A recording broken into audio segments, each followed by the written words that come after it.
जय भोलेनाथ दोस्तों। मेरे चैनल पे आप सभी का एक बार फिर से हार्दिक स्वागत है, अभिनंदन है। आज हम जानेंगे कि हिंदू धर्म में शरद पूर्णिमा का इतना क्यों महत्व है। शरद पूर्णिमा वो पूर्णिमा होती है जो कि शीत ऋतु के आने से पहले होती है। हिंदू पंचांग के अनुसार अश्विन मास की पूर्णिमा को शरद पूर्णिमा कहा जाता है। इस पूर्णिमा में व्रत रखने का विशेष विधान होता है। इस पूर्णिमा को कोजागरी पूर्णिमा और रास पूर्णिमा के नाम से भी जाना जाता है। कोजागरी का अर्थ है कि कौन जाग रहा है। मान्यता है कि इस दिन चंद्रमा अपनी 16 कलाओं से परिपूर्ण होता है और पृथ्वी के सबसे नजदीक होता है। धार्मिक महत्व की बात करें तो कथा कुछ इस प्रकार से है। कहा जाता है कि भगवान कृष्ण ने इसी दिन गोपियों संग महारास रचाया था, जिसे देखने के लिए चंद्रमा पृथ्वी के बहुत ज्यादा नजदीक आ गए थे। वो रास से इतना आनंद अनुभव कर रहे थे कि उन्होंने अपनी किरणों में अमृत बरसाना शुरू कर दिया। ये दिन भक्तों के लिए बड़ा ही खास होता है, क्योंकि इसी दिन आत्मा का मिलन परमात्मा से हुआ था और भक्ति ने अपनी संपूर्णता पाई थी। शरद पूर्णिमा की रात्रि को खीर बनाई जाती है और उसे चंद्रमा की रोशनी में रखा जाता है और सुबह उसे खाली पेट खाया जाता है। कहा जाता है कि इससे उस खीर में चंद्रमा के औषधीय गुण आते हैं, जिससे कि अनेक रोगों का नाश होता है। ये तो हुआ धार्मिक महत्व।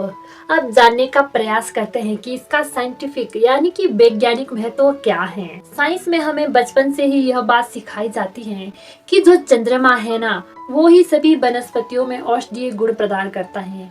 चांद की किरणों में बहुत सारे तत्व होते हैं जो कि औषधियों का काम करते हैं और चंद्रमा हर चीज को अपनी ओर आकर्षित करता है। ये बात तो साइंस भी मानती है कि समुद्र में उठने वाले ज्वार और भाटे चंद्रमा के कारण होते हैं, क्योंकि चंद्रमा अपनी ओर जल को आकर्षित करता है। और साइंस ही हमें ये बात भी बताती है कि मनुष्य शरीर का ज्यादातर हिस्सा पानी है। तो ये बात तो जायज ही है कि जब चंद्रमा पृथ्वी के सबसे नजदीक होता है तो उसका प्रभाव हमारे शरीर पर भी जरूर पड़ेगा। और अश्विन मास की पूर्णिमा का दिन ये वही दिन है जब चंद्रमा पृथ्वी के सबसे नजदीक होता है, अर्थात चंद्रमा का प्रभाव इस समय पृथ्वी पर सबसे ज्यादा होता है। और ज्योतिषों की माने तो चंद्रमा इसी बात का कारक है कि वो हर चीज को बढ़ा देता है। जरा कभी गौर कीजिएगा, अगर आपके अंदर बहुत ज्यादा गुस्सा दबा पड़ा है या कोई और भावना दबी पड़ी है तो पूर्णिमा की रात या इसके आसपास की रातों को आपका क्रोध बढ़ा हुआ होगा, क्योंकि चंद्रमा का स्वभाव है जो भी आपके अंदर दबा हुआ है या आपका आंतरिक गुण है वो उसे बढ़ा देता है। इसीलिए हमारे यहाँ व्रत रखा जाता है और ध्यान भी किया जाता है कि जब बाहरी प्रकृति का हमारे ऊपर असर हो रहा है तो हम उस समय प्रभु का ध्यान करें, खुद पे थोड़ा ध्यान दें, ताकि हमारे ध्यान करने का स्वभाव भी बढ़ सके। चंद्रमा का संबंध सफेदी और ठंडक से माना जाता है।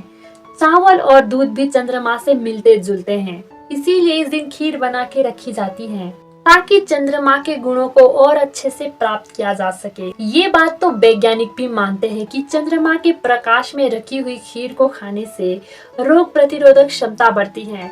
और इसका मतलब ये नहीं है कि आप समझ जाए कि एकदम चमत्कार हो जाए और आपकी हर चीज ही बढ़ जाए। हर चीज बढ़ती जरूर है पर एक मात्रा में, अनलिमिटेड नहीं। जैसे सूर्य की किरणों का एक लाभ है हमारे शरीर के लिए, इस ब्रह्मांड के लिए, उसी प्रकार से चंद्रमा और इसकी किरणों का भी लाभ है। और ये बात हमारे ऋषि मुनि आज से हजारों साल पहले जानते थे। और आजकल लोगों ने शरद पूर्णिमा के नाम पर ना जाने कितनी ही मनगढ़ंत कहानियां और तथ्य जोड़ दिए हैं, जिसने की सत्य घटना को एकदम ही छुपा दिया है।